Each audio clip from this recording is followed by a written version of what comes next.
Labas vakaras. Dabar yra vasario 14 naktis. Tai yra Švento Valentino dienos, Švento Valentino nakties laida. Ir ką aš sugalvojau? Aš sugalvojau parodyti naujo amžiaus, New Age diskelius, muzikos, kurių aš klausau labiausiai pagauti romantišką nuotaiką.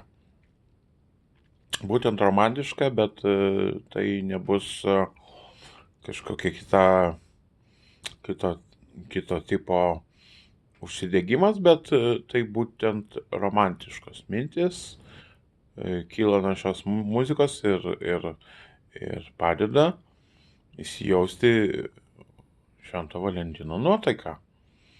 Taigi norėčiau parodyti likusius iš 15 diskelių, kurie labiausiai padeda sukurti Švento Valentino nuotaiką. Visų laikų populiariausias lengvosios instrumentinės muzikos, galima sakyti, ne New Age, bet smooth jazz atlikėjas ir albumas, tai va būtent tas bestselleris Kenny G. Breathless, kur yra tokios dainos kaip Forever in Love ir Sentimental ir kitos neblogos.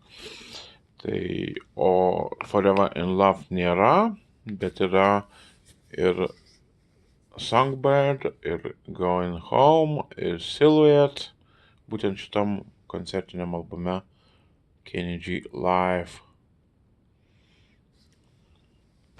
Taipogi iš jo vėlesnių, beveik tų laikų darbų, bet šiek tiek vėlesnis, Kenny G Moment. Kam reikia, tas būtent sukuria intimę atmosferą klausydami, grodami šių 3 albumų.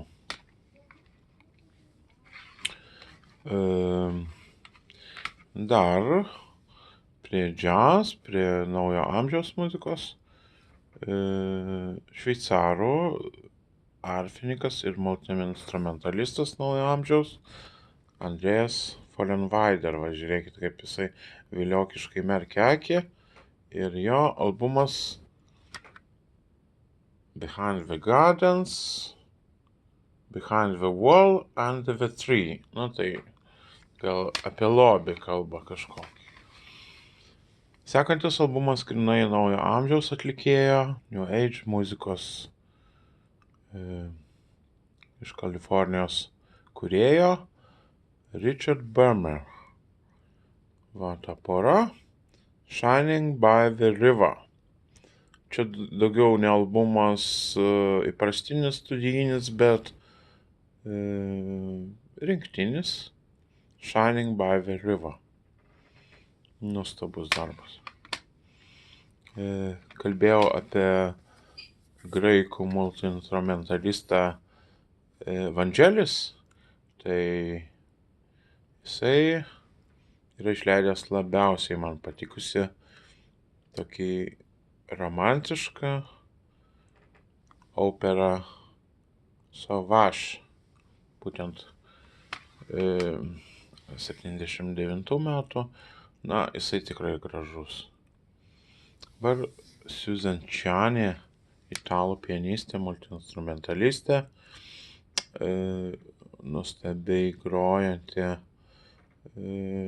Būtent šis albumas Turning labiausiai tinka pavasario, būtent Valentino ir pavasario laukimo nuotaikai pagauti.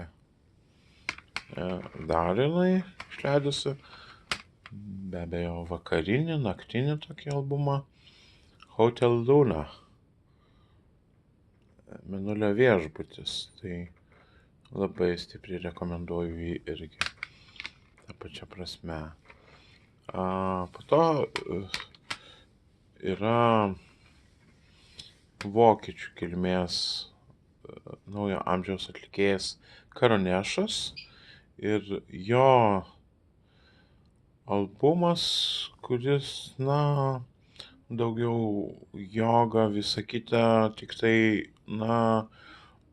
tai būtent širdžiai, o širdis susijusi su širdelės Valentino simbolis, tai sakyčiau, irgi jis tinka į tą 30 albumų, kuriuos rekomenduoju, sąrašą. Heart Symphony. Dar Sounds of a Heart, jo paties Karonešo.